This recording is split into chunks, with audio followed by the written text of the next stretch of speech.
ಬಂಧನಕ್ಕೆ ಬಿಸಿ ಪಾಟೀಲ್ ವಿರೋಧ ವ್ಯಕ್ತಪಡಿಸಿದ್ದಾರೆ.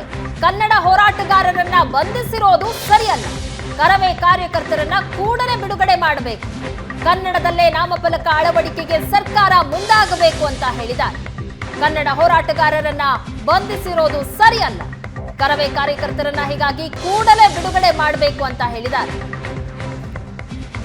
ಕರ್ನಾಟಕದಲ್ಲಿ ಕನ್ನಡವೇ ಸತ್ಯ, ಕನ್ನಡವೇ ನಿತ್ಯ.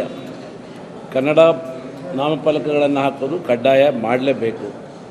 ಅದರ ಸಲುವಾಗಿ ಹೋರಾಟ ಮಾಡಿದಂಥ ಕನ್ನಡಿಗರನ್ನು ಬಂಧಿಸಿರೋದು ಸರ್ಕಾರದ ನೀತಿ ಸರಿಯಲ್ಲ. ಅವ್ರನ್ನ ಕೂಡಲೇ ಬಿಡುಗಡೆ ಮಾಡಬೇಕು.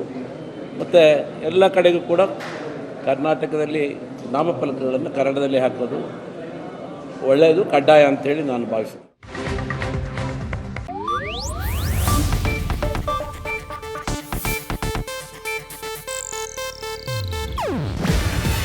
ಇದು ಏಷ್ಯಾನೆಟ್ ನ್ಯೂಸ್ ನೆಟ್ವರ್ಕ್ ಪ್ರಸ್ತುತಿ. ನೀವು ನೋಡ್ತಿದ್ದೀರಾ ಏಷ್ಯಾನೆಟ್ ಸುವರ್ಣ ನ್ಯೂಸ್.